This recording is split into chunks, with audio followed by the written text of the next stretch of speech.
Well, hey, howdy, hi. Welcome back to my channel. Thank you so much for stopping by to join me today. I really do appreciate it. My name is Ellie, and I'm a witch. And this over here is my teaching assistant, Andy. And today is Sunday, and on my channel, that means it is Legends and Lore. And today's Legends and Lore topic is going to be centaurs and unicorns. I don't have a ton to talk about today, so let's just go ahead and jump in.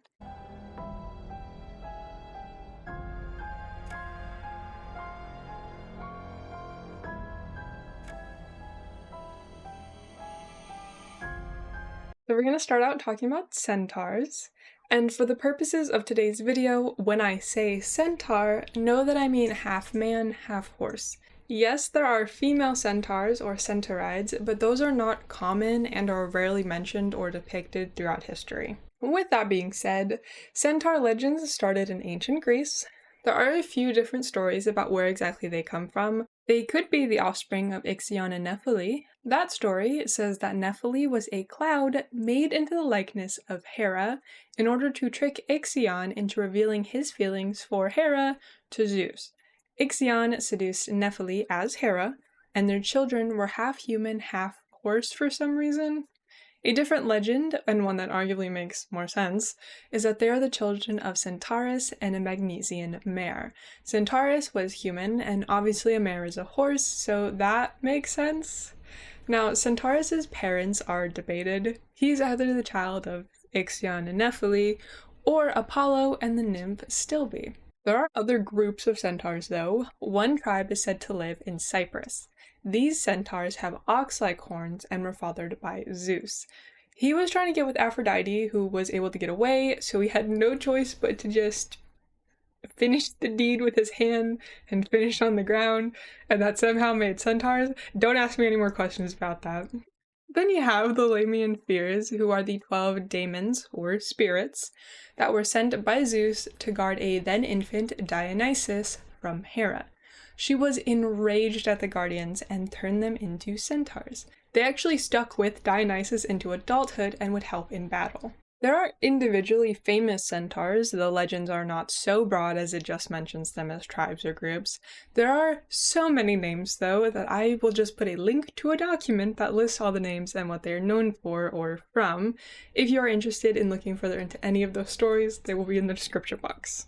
It isn't just all mythology, though, but rather it is more than likely thanks to misidentification that we have these stories. Not everywhere in the world has had horse populations, so if you came upon a horse ridden by a person, having no idea what a horse is, you could maybe be so caught off guard that you might think it's a half-human creature. In fact, it wasn't just the Greeks that had these creatures, but the Aztecs thought the same thing when the Spanish cavalry arrived. These creatures have also worked their way into books for centuries. In the Life of Saint Anthony the Great by Athanasius of Alexandria, a centaur challenges the saint but is forced to confess the old gods were gone. In the poem On the Nature of Things by Lucretius, the idea of centaurs is argued against, specifically talking about how by the age of 3, a horse is a fully independent creature, while a child of 3 years old is a baby, which really makes the idea of a human-horse hybrid impossible.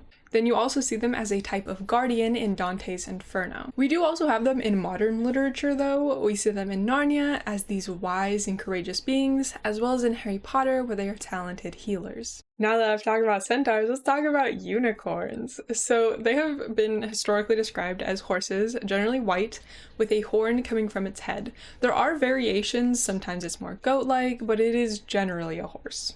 In the Indus Valley, they described a horse with a stockier build, more akin to a cow, with a horn. The horn was more curved than we typically see. They saw these as a symbol of a powerful clan or merchant community, but it also seemed to have some religious significance as well. It is notable that in South Asia, they had depictions of unicorns as well, but art about them was only made when the Indus Valley existed. Oftentimes, when I talk about any type of creature that is not a cryptid, that creature was mentioned in some capacity in Greek mythology. There is an exception though.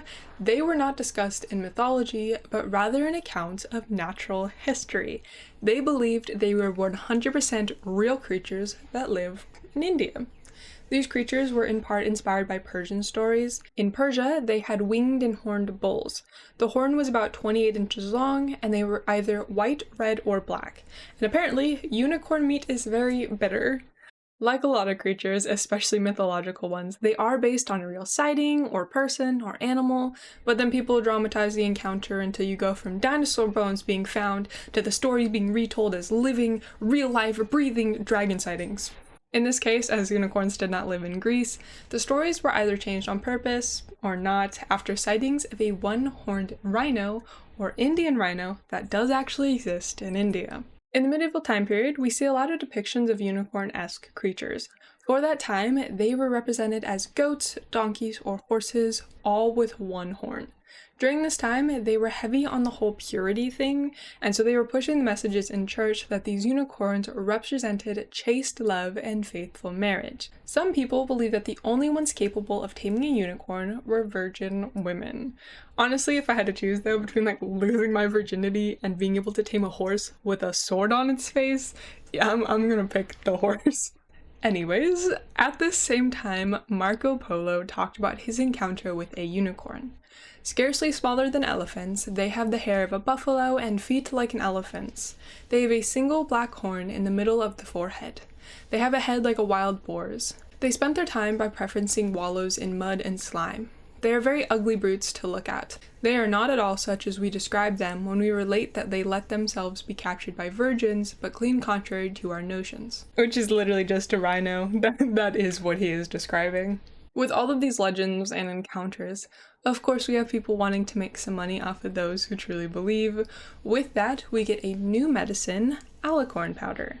The horn of a unicorn is alicorn and was believed to hold magical and medicinal properties. It was powdered and sold until about the mid-1700s as a cure-all and marketed that it could detect poisons. Whole cups would also be made from the full horns for nobles. In reality, these horns and powders were mainly from narwhals with the occasional walrus tusk. With all this medicine being made from supposed unicorns' horns, one would have to capture or kill a unicorn, because I don't assume that there was that many just dead unicorns lying around waiting for someone to take their horns. We of course have the standard enticement by a virgin, which, side note, I don't understand. Like, why do unicorns like virgins? That is weird in and of itself, but isn't like the whole virgin thing common also amongst demon stories? Like, don't demons also like virgins? So does that mean that unicorns are actually demons? I digress. In other stories, they are hunted but not killed, and they are instead domesticated and kept in pens, making it easier for alicorn powder makers. I also cannot end this video without talking about Scotland, of course. For those not in the know, unicorns are Scotland's national animal. This is because unicorns were thought to be natural enemies of lions, which was a symbol the English royals had adopted for themselves. And in the 15th and 16th century, gold coins with a unicorn on one side was an actual currency used. And that is all that I have for you today. This one was super fun. Obviously, like, I've heard about unicorns before, but I didn't know, like, all of this stuff. And, like, I know, like, Scotland's national animal, but, like, I didn't know the whole virgin thing. I didn't know that, like, they made their way into churches. Didn't know about the whole misidentification of rhinos. Like, it's all super interesting. And then the same thing with, like, the centaurs. Like, I don't believe in that type of hybrid, because as was pointed out, a baby develops differently. And obviously, like, if it's a hybrid, then, like, probably the way that, like, the human part ages is different and more akin to a horse. But then does the horse live longer because, like, the human lifespan is longer than a horse? Like, the logistics are so fascinating. I don't, like, believe it necessarily, but, like, I assume that it'd be different if it was a hybrid. Like, how fast the human part ages and how long it lives would kind of, like, based off of each other. I don't know. It's super cool though. And then, like, unicorns, I did not know the alicorn powder thing. That was really interesting too. I didn't know that there was, like, that many, like, available narwhal tusks though. I don't think that narwhals are near extinction, but I didn't know that there was that many horns available. I just think that's also very interesting, and I'll probably do a video in my misheard history about, like, snake oils and probably include that there, because that whole, like, cure-all thing is super fascinating, and I love learning about different cure-alls. But yeah, you have to tell me what you guys think of either of those, and how the hybrid thing works in your opinion, because I can't off the top of my head think of any other hybrid creatures, but I'm sure there are plenty out there.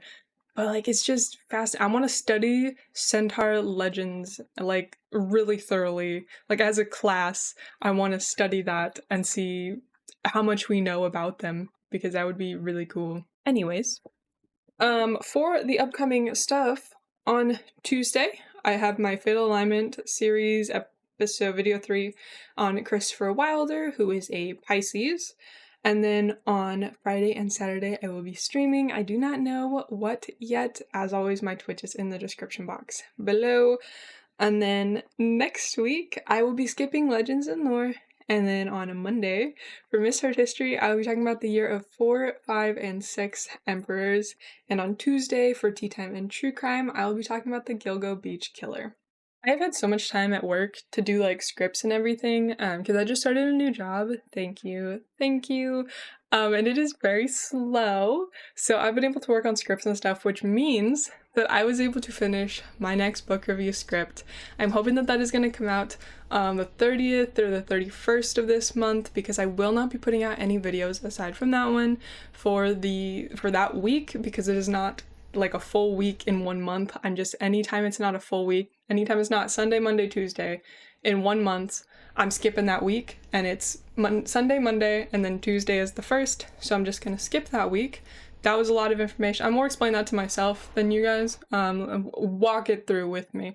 But yeah, so if I do upload at all that week, it will be that book review series for, it will be that book review for The Housewarming by S.E. Linz.